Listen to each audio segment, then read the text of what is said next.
So, thank you, Konstantin. Thank you all for having me here. I am very honored to be here, and contrary to what Konstantin said, it was very easy to get me to come to Greece.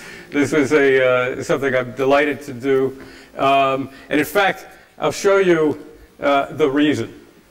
Let's see, is this, there we are. So, I was a classics major as an undergraduate. This is actually my textbook from when I was learning to studying Greek.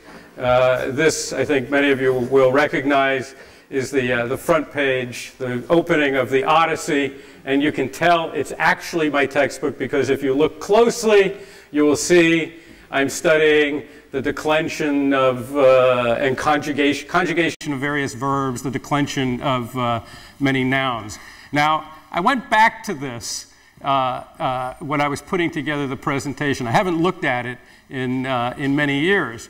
And I was actually quite intrigued as I was kind of looking at the Odyssey again. So if you'll bear with me, and I apologize for my pronunciation, because remember, I wasn't studying modern Greek, I was studying ancient Greek, and this was a very long time ago. But I believe this says, Andra moyenepe musa, polotropon, hos malapola plankte, epe troias hieron, toliethron eperse, polondanthropon iden astea kai non egno, and so on and so on. I won't go through it. Thank you. More important to me was I went back and I looked at the various translations and I remembered some of the words. But I thought, as I looked at this, that there was a great deal of relevancy between what Homer was writing about and what Odysseus was going through and what we in the digital industry are going through today. Sing to me, muse, of the man of many ways who suffered many evils after he sacked the holy citadel of Troy. He saw the cities of many men and learned their minds. In his heart, he underwent many pains on the sea, trying to preserve not only his soul, but also his comrade's homecoming. That seems like an old story, so why pay attention to it? But I thought, man of many ways, polotropon. Well, we're an industry of many ways. We're going in many different directions all the time. But also that word polotropon, it has another meaning, right? It also means wily, it means cunning. Well, that's the way we like to think of ourselves, as wily. Oh, there's also another meaning to this, too. I started thinking, do you use the word in the ad technology industry here, a pivot? So many companies are pivoting. Well, that's what Odysseus did. He pivoted from one place to another until he was able to find his way home to Ithaca. He saw the cities of many men and learned their minds, Noon. Yeah, that's behavioral targeting. We're learning their minds. It's interesting that Homer was writing about behavioral targeting. He underwent many pains, algeia. We're undergoing many pains. In this country, you've been undergoing many pains because of the economy. But this industry, we undergo many pains because we think we've hit on the absolute right solution, and then a week later, another company comes along and trumps us. And he took many pains on the sea, trying to preserve not only his soul, but also his comrade's homecoming. Well, that's what we're all looking for. What is a homecoming? In our industry, it's called an exit strategy. So I think that the Odyssey holds many points of relevance for us. I'm going to return to this theme over the course of this presentation. It may seem a little contrived. I apologize for that. I don't mean at all to be patronizing. I do think there are some serious relevancies that we can learn from the Odyssey and apply them to our industry today. But let me tell you a little bit about the IAB. IAB in the US has about 500 member companies. We are primarily a publishers organization, but we also bring in the entire industry. We are the big tent for the industry, for publishers, for agencies, for marketers, and for ad technology companies. We're the largest and most active trade body in our industry. We cover all the segments and sectors and functions that you would expect a trade association to cover in our industry. Everything from display advertising to mobile to social marketing, use of data, audio and video, which have been very, very big activities for us in the past 2 years. We are also a global organization. Constantine referenced this, but we have 39 IABs, licensed IABs around the world, all of them independently owned and operated, and we have been striving over the past several years in particular to turn IAB into a collaborative network where the whole is much greater than the sum of its parts. I'll return to this as well because we see great power from being able to bring this network together to create standards and guidelines and best practices that have global scope and global scale to them. I think that the benefits of driving further down this path will be great, especially for companies in smaller countries. Our mission is very simple. We exist to grow the digital advertising industry. We have talked over the years of having just 3 focused strategic platforms. I think you'll recognize all of them as largely about common sense, but to give you a little bit of a flavor for them, we exist to promote the digital industry. We are here to help the industry grow through market research, through marketing, through events, through thought leadership. On the other side, we're about removing friction from the supply chain. Probably the biggest impediment to our growth over the years, and even more so today than 10 years ago, has been a very, very complex and costly supply chain. So we are here to take that friction out of the supply chain, make it simple, lower the cost, and make it easy for marketers, agencies, and publishers to do business with each other. And right in the center, we make it safe. We make it safe for brands. We work on best practices and technical standards to protect data. We work on public policy to protect consumer privacy rights and expectations. We'd like to be a brand-safe environment for our customers. So those are the headlines. Those are the big things that we work on. IAB basically invented the modern digital advertising industry. We were founded almost 18 years ago now for one very specific reason, and that was to create standards around the size of advertising formats. Seems very simple today, but back in the mid-90s, virtually every site had its own formats, hundreds and hundreds of different advertising formats. It made it extraordinarily difficult, those of you who are in the industry then will remember, extraordinarily difficult to sell ads because big marketers would look at it and say any individual site was too small. They needed multiple sites, but the cost of customizing the advertising just wasn't worth it to them. So IAB came into existence to create the original banner advertising standards. And in a short order of time, those banner ad standards became responsible for 86% of all the digital advertising sold in the United States and, in fact, around the world. We grew well beyond that over the years. Technical standardization work included such sophisticated areas as the VAST and VPAID standards, which are really the technical underpinning for the digital video advertising industry. We worked on best practices around workflow so that publishers and agencies had a very clear way of working together to get the advertising into the systems and served according to contract.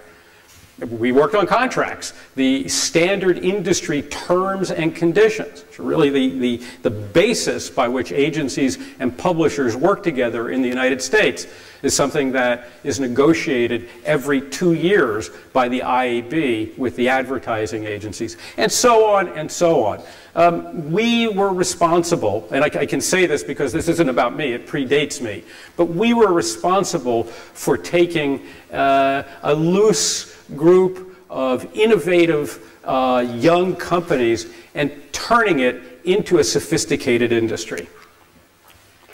We are a thought leadership center for the industry. Almost all of this, by the way, is available on our website for free. So you can look these white papers up, research. We do have certain things that are restricted only to members, but our philosophy has been that we want the world to know, so we develop it internally and give it away for free. Whether it's things like the video suite or our open RTB standards project or buyer's guides for social media and digital video. We exist to bring together the best ideas of our industry and put them in a form where they can be distributed and understood. Everything is driven by our members. We have about 20 committees and councils that cover the individual segments of the industry: digital video, digital audio, social media, and also functional areas of expertise inside the enterprise. We have an ad operations council, which is the largest collection of ad operations professionals in the world. We have our legal affairs council and our public policy council, which meets every 2 weeks to look at the regulatory environment in Washington. So we have about 50 people in the IAB in the US now, but we think of ourselves as simply shepherds. The actual work gets done by our members, senior level people and mid-level people at our 500-member companies who come together to improve the industry out of a combination of self-interest and civic interest. Let me tell you a little bit about what's happening in the digital industry in the United States right now. A lot of this looks very good. So I want to give you the good news first, and then we'll shift a little bit to some of the challenges. Digital is now the second largest advertising medium in the United States. We are second only to broadcast television. It is true that if you combine broadcast television and cable television together, television is still much larger. But this year, we anticipate the digital advertising industry in the United States will become a $40 billion industry for the first time. To give you a sense of how dramatic this is, as recently as 5-6 years ago, the largest advertising segment, does anybody want to guess?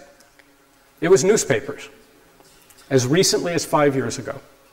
So this has been a very, very striking change in the way advertising expenditures happen.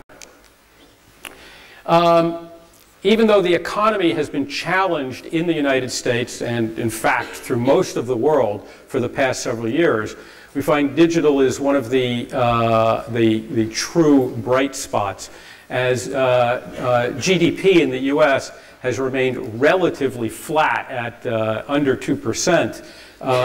Digital has grown, grew 15% last year, and on average, it's had almost a 20% compound annual growth rate. To give you a sense of what that actually means, internet advertising growth, the internet is one of only 2 media segments that have shown growth over the past 7 or 8 years. The only other segment that has grown is cable television. Everything else is flat or down. So no surprise, I think, to most of you in this room. If you're going to be in media, the place to be is in digital media. There is still a net flow of funds and a very strong net flow of funds from other media into digital. Probably the strongest bright spot, the one that is most interesting to people, is mobile. Last year, 2012, it grew 111%. Now, that's on a very small base. So when we read about the, everyone's excitement about mobile, it does need to be kept in context. It is enormous growth on what remains a small base. Now, in the first half of 2013, that growth actually accelerated. We had about 140% growth in the first half of 2013 over 2012. So we're going to see, we think, over the next several years, continuing strong growth as mobile continues to go up and up and up. I also want to point out to you, though, the growth of digital video advertising. We see that accelerating as well. In the first half of 2013, that grew 40% over the first half of 2012, and this is after a growth of almost 30% last year. I would keep your eyes on that. I tend to be a little bit of a contrarian in our industry. Mobile, I'll talk more about this, remains a very, very complicated environment. For all the excitement and rational excitement, it's still very complicated. Digital video is much less complicated, and brand marketers in particular are showing enormous affinity for digital video because they understand it and they have the assets. I'll go into some more detail about that in a few minutes. We're also beginning to see brand categories rising. This is good news because brands were staying on the sidelines for many, many years. And now we're seeing categories like automotive and consumer packaged goods beginning to show share growth, where retailing and direct response categories are showing a little bit of a decline. This again is important because brands were confused by digital for many years, and they seem to be shaking off that confusion and becoming much more excited, much more enthusiastic about digital media. Okay, I told you that that was the good news. We do have some challenges, and this is where I thought Homer really provided a set of guidelines that I found intriguing, especially considering that they were 3,000 years old. He talked about Odysseus trying to sail through the torment of Scylla and Charybdis. Well, our Scylla and Charybdis are brand advertising and performance advertising. We try to sail through the two of them.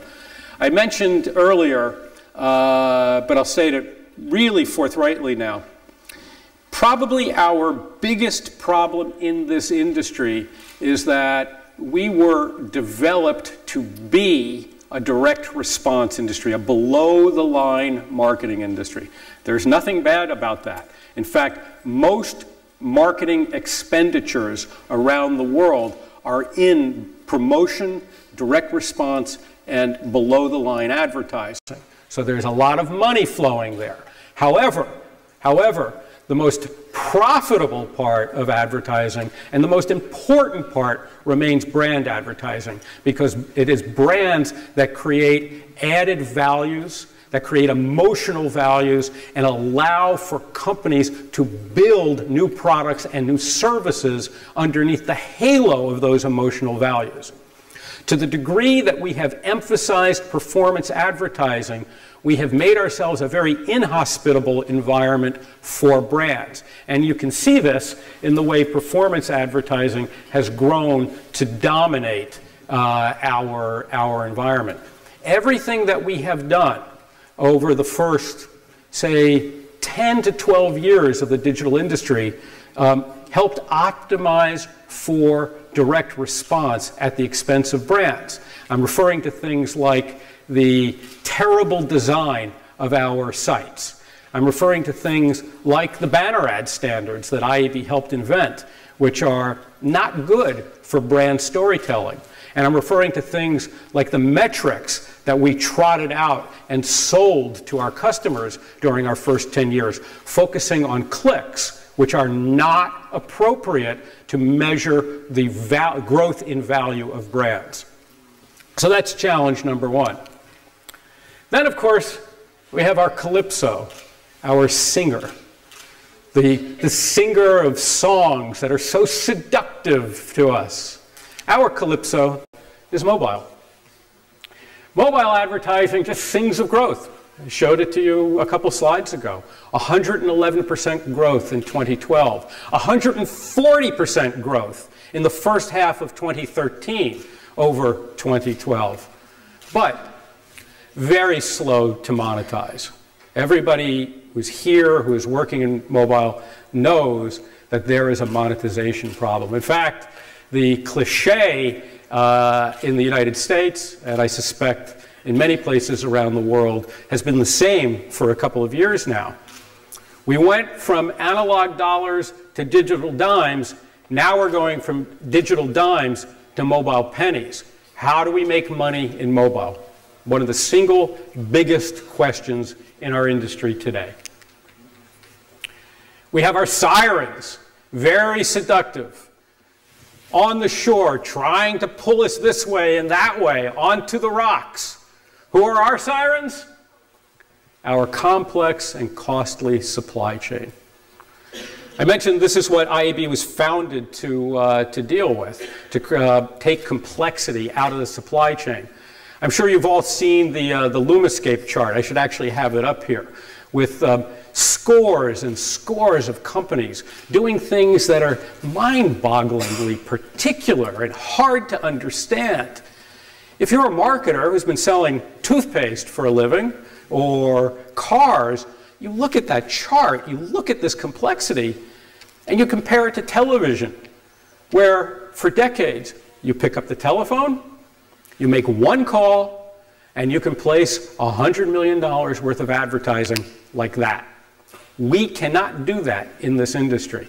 In fact, the rule of thumb in the digital industry is that it takes 14% of our media costs simply to fulfill the buy, compared with 2% for television.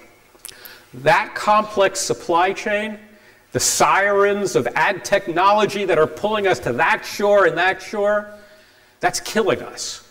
That has to be fixed. And of course, in the Odyssey, there is the story of Polyphemus, the Cyclops, the ogre, the one-eyed ogre, who basically eats the heads off of Odysseus's men. Who is our Cyclops? Well, it's obvious. It is the fear that we have for consumer privacy, the fear that we have that this is not a trustworthy medium, that somehow we're spying on people, that people can't trust us with their data, or trust us, frankly, with the data that's sitting on their hard drives. This is a serious problem, the eroding public trust that comes from fear of surveillance. Made more serious this year by the revelations that the US government is actually using internet companies and taking data from them, and that the companies are willingly turning over that data. So we have a serious public trust problem that comes from this sense of spying.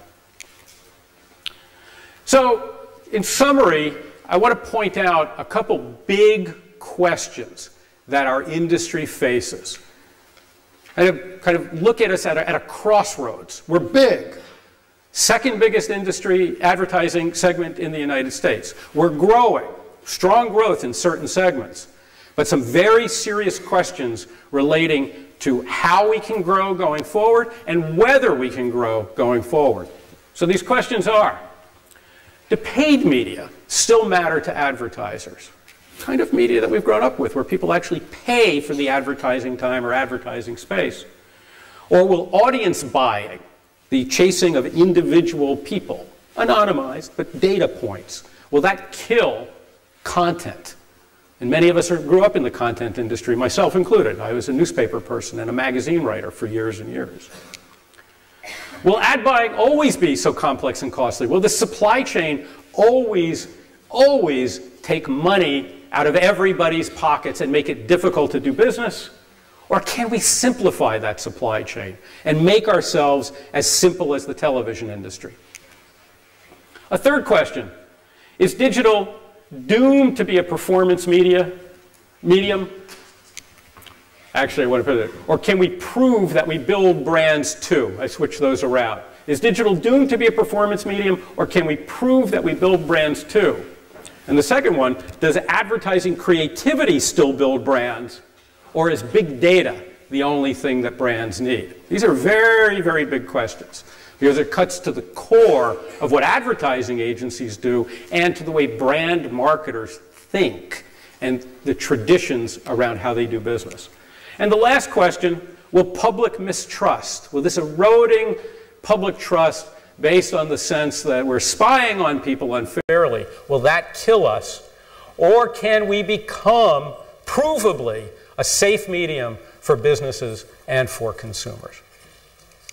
I'd like to tell you a little bit about how IAB is working on solutions for these problems, these challenges that I've outlined. First, perhaps the single biggest initiative in the history of media measurement is what's called the 3MS initiative for making measurement make sense. 3 M's, making measurement make sense.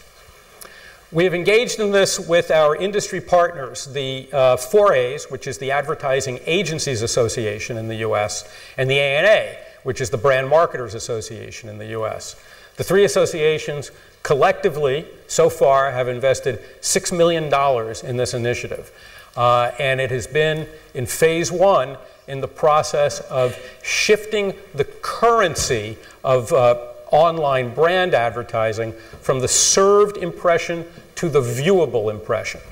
This is a very, very big change because it will make us consistent with other brand advertising media. It will allow us to develop an actual digital GRP that will be plannable and buyable, consonant with offline GRPs. That in turn will allow for cross-platform buying and selling and optimizing. It does not mean that the served impression goes away. What it does mean is that there will be a clearer distinction between sites and pages and categories of inventory that are meant for brands and sites, pages, and categories of inventory that are meant for performance advertising. So digital will become more like other media in the sense that there will be more clarity between and more distinctiveness between what works for brands and what works for direct response and retail marketers. Another thing we're doing to help shift brand dollars to digital and to make digital a more hospitable environment for brands is creating better advertising units. Now, I don't want to denigrate at all the IAB banner ad portfolio. As I said, it created a $40 billion industry, so that's nothing to laugh at. But we have not been the place brands think of for doing their advertising. A large part of that is we're just not, the standard banner ad has not been a great place for brand storytelling. So what IAB did in the US starting a couple of years ago is work with the industry to create a program to find better standard ad units, better for brands. We call this our Rising Stars portfolio. Now, the biggest problem that this was meant to overcome was not creating larger ad units. That wasn't the point. What we were told by agency creative leaders was that the biggest problem was there were so many proliferating, competitive, and incompatible rich media standards that it was impossible for agencies to create great brand campaigns and then run them across dozens or hundreds of sites with a single buy. They had to do so much customization work to make those campaigns work on different sites that doing great creative was just simply unprofitable. And most agencies reverted to own site solutions or to just custom work with a handful of publishers. So we set out to work with the industry to create great, scalable brand storytelling opportunities that utilize the full palette and full canvas of the web, that standardized the way social interactivity took place inside the ad unit, that standardizes the way video can be done inside the ad unit.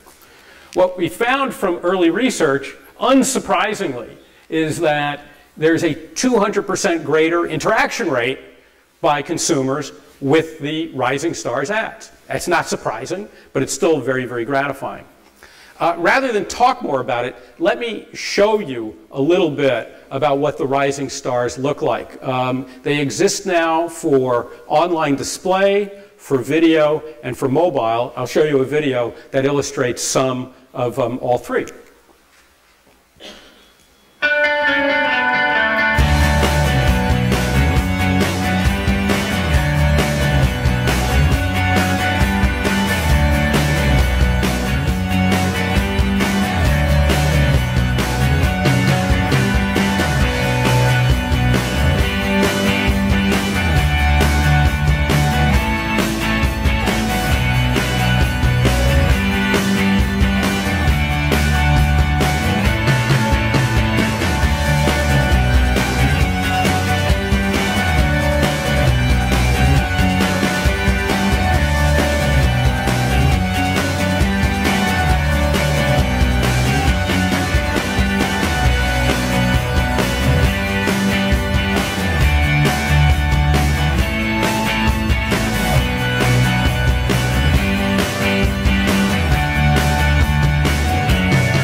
So again, I want to emphasize that what makes these different is they can be created once and run in hundreds of places.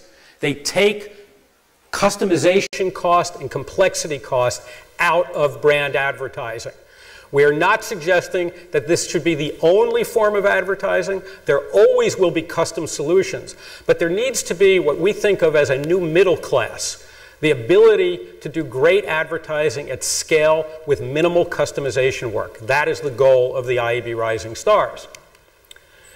Talked about mobile. We talked about the mobile monetization challenge. One of the things we did in the United States is we created something we call our Mobile Marketing Center of Excellence. It is a miniature IAB within the IAB. We have 4 people dedicated just to mobile solutions, working on mobile technical standards, working on mobile research, working on public policy for mobile. We have a full-time person in Washington just doing regulatory and legislative work relating to mobile advertising, and really doing a lot of marketing and best practices and events to try and educate our own industry and our customers about where the value can be found in mobile.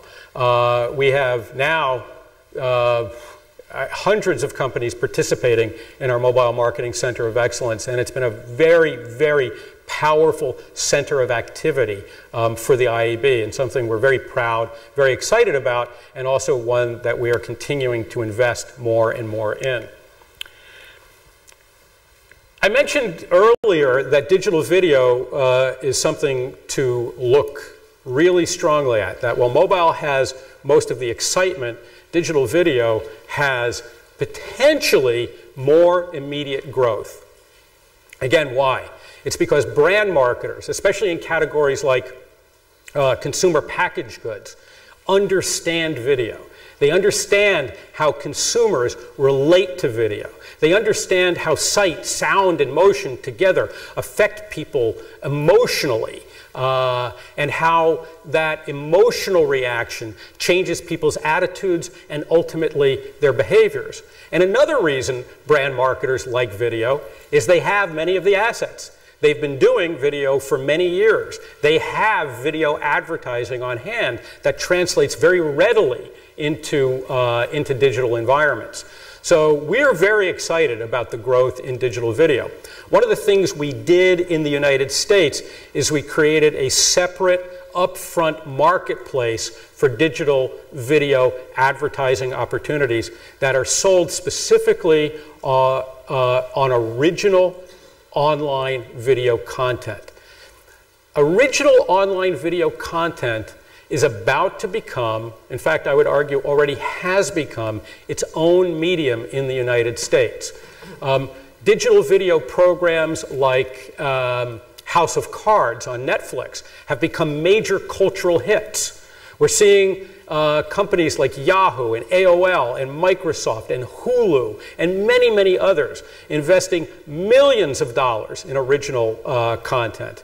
In fact, last year when we held and IAB oversaw the second digital content new fronts, 17 digital publishers presented more than 100 new programs. So this was a big initiative for us, and we expect that this will continue to drive growth, especially as over-the-top television continues to rise in penetration and as viewing on tablets and smartphones continues to rise. I spent a lot of time talking about supply chain complexity. One of the ways we are trying to simplify the supply chain is by harnessing the third-party ad technology industry. Although IAB formally represents publishers, we created a safe haven inside the IAB for third-party ad technology companies to work together with the publishers and with the agencies and with the marketers to assure that everything that is being done works harmoniously. So among the things we're doing are best practices for programmatic buying. We're also working to standardize the protocols for real-time bidding so we can have a liquid RTB market rather than the fragmented illiquid market that we have now. This has been a very, very strong initiative. We now have 6 people inside the IAB who are doing nothing but working on ad technology standards. I mentioned that we're rationalizing programmatic buying. We will have out in the marketplace, I believe, in 2 weeks, or sometime between now and mid-November, we will have a white paper on publishers and programmatic buying that will be the first attempt in the industry to define best practices for publishers. This comes from a publishers programmatic task force that includes 35 of the largest publishers in the United States. Companies like New York Times, Condé Nast, Hearst, NBC, Disney, and others. So we're very excited about this work. Obviously, consumer privacy is, without a doubt, one of the single biggest challenges we face. I don't think it was an exaggeration to show Cyclops, this monster that can eat people. In Europe and in the United States, there is probably no bigger issue. This was an enormous issue before Edward Snowden, and it's a bigger issue now after Edward Snowden. What the IAB has been doing in the United States, and we have been getting great help from IAB Europe in this, is creating self-regulatory standards and a self-regulatory program to assure that industry protects consumer privacy rights and expectations in digital environments. We think self-regulation is very much the favored way to go. Government regulation can be a blunt-edged sword, and it remains, also government regulation is problematic in adapting to technological change.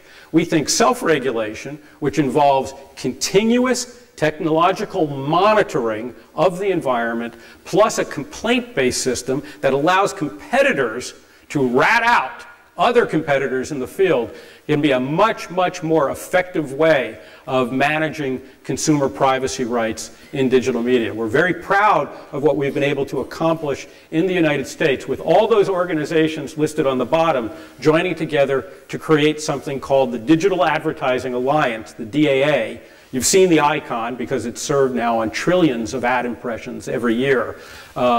This is a program that allows people to see how their data is being used in behavioral targeting situations, to be able to opt in or opt out selectively of that use, and also has a mechanism for bringing complaints and overseeing violations of the program, and if there are persistent violations, of raising those with government authorities to deal with.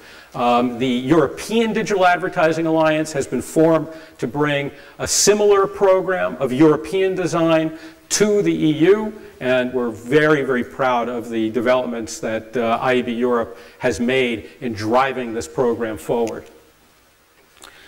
We also are heavily involved in educating the industry. A little bit more than a year ago, we introduced the IAB Digital Sales Certification Program. This is the first ever standardized test for salespeople to measure sales expertise in the industry. It is a global program. It is done in conjunction with Pearson, the UK testing company.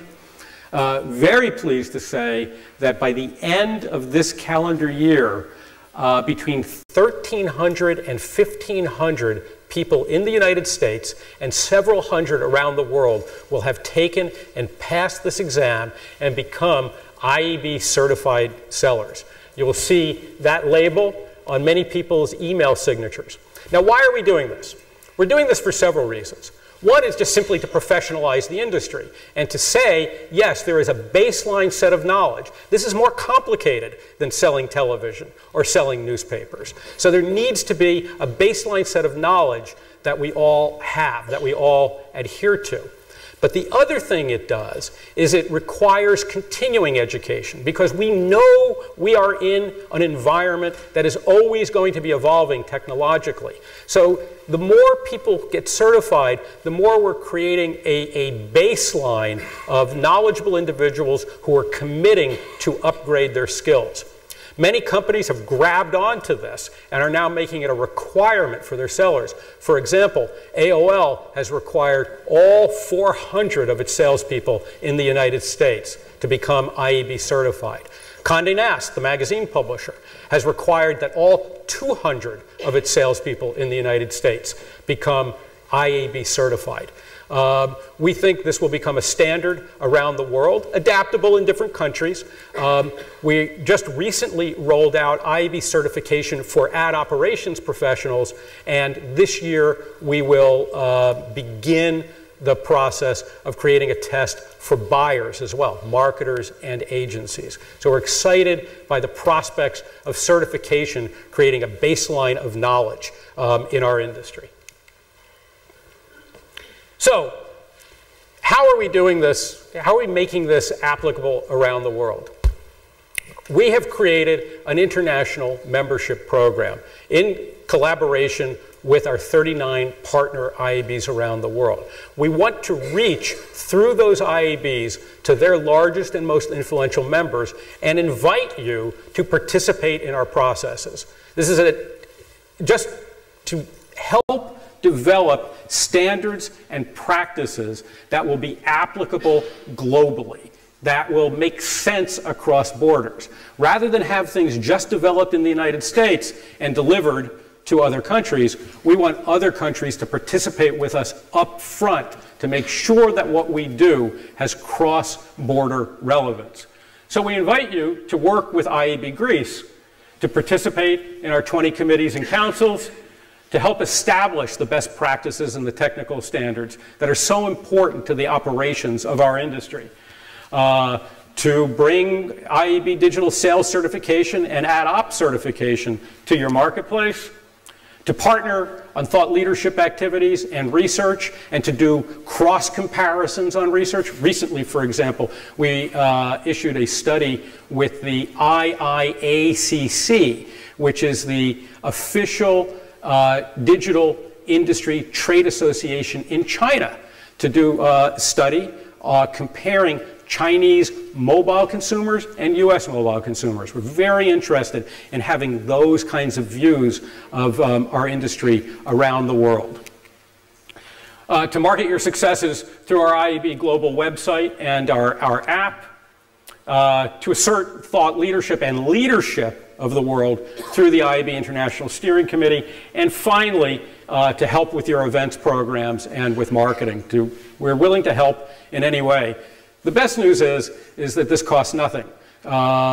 Membership in IAB Greece, membership in a national IAB makes anybody eligible for membership in IAB US to participate in these activities. Look, and I realize time zones make a difference. Not everybody has the capacity to participate. What this is about is creating open channels of communication so that it becomes easier to find out the things you need to find out about, to help grow your company, to help grow your industry in Greece, and to help the digital industry worldwide grow strongly over the next 15 years of our existence. So I just want to close by thanking Konstantin and Harris and Marco and all the executives of IAB Greece for the strong support that we have gotten from them over the years. Support that was always strong but has grown only stronger in recent years as the world has become a digital world, and we realize that we need to be transparent between countries and across borders to take this marvelous innovation that we call the internet and make it an engine of business growth and human opportunity across borders. Thank you very much. Let me give you a little bit of takeaway. Data is the fuel of advertising and marketing, but content is the vehicle that gets you there. Do not write off content. Customized solutions are important. They will always have a place, but scale is what gets you growth. That is why we need technical standards. Digital advertising is blessed with innovation, but we have to fix this supply chain. We have to take complexity cost out of the supply chain, or else we will hurt ourselves. Mobile is not a medium, it is a behavior, and we're only beginning to understand it now. So anybody who believes in this room that you have solved the mobile challenge, you are wrong, because it will change in a week. So keep working at it. And finally, TV will continue to dominate brand advertising until we fix #1 through #4. And if there are 5 things I want to leave you with, it's these. These are first steps that you can take. #1, adopt the IAB Safe Frame and Viewability Standard for brand advertising. I can give any of you more information on that. But this is to make the 3MS initiative work and to help build a digital GRP. We need a way to view into iframes, nested iframes, so this is an important standard for publishers to adopt. Second, adopt the IAB Rising Stars ad formats. You don't have to adopt all of them. There are 6. You can adopt 1 or 2. But if you want to be able to participate in scalable brand storytelling, this is a great first step. These are being adopted by the largest marketers around the world and the largest agencies. It's a great way to get going. 3, work with IAB Europe.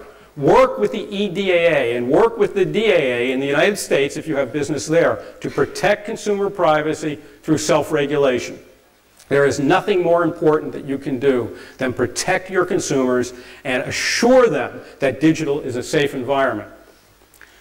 4, take the IAB Digital Sales Certification exam. Test yourself on your digital knowledge, and then test your teams.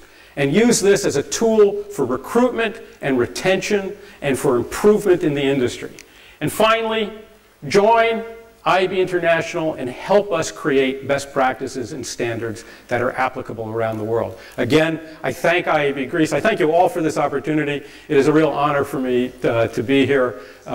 These days I feel like a man of many travels, polytropon, but I couldn't be happier than to be back here for the first time in Greece in 35 years. Thank you very much.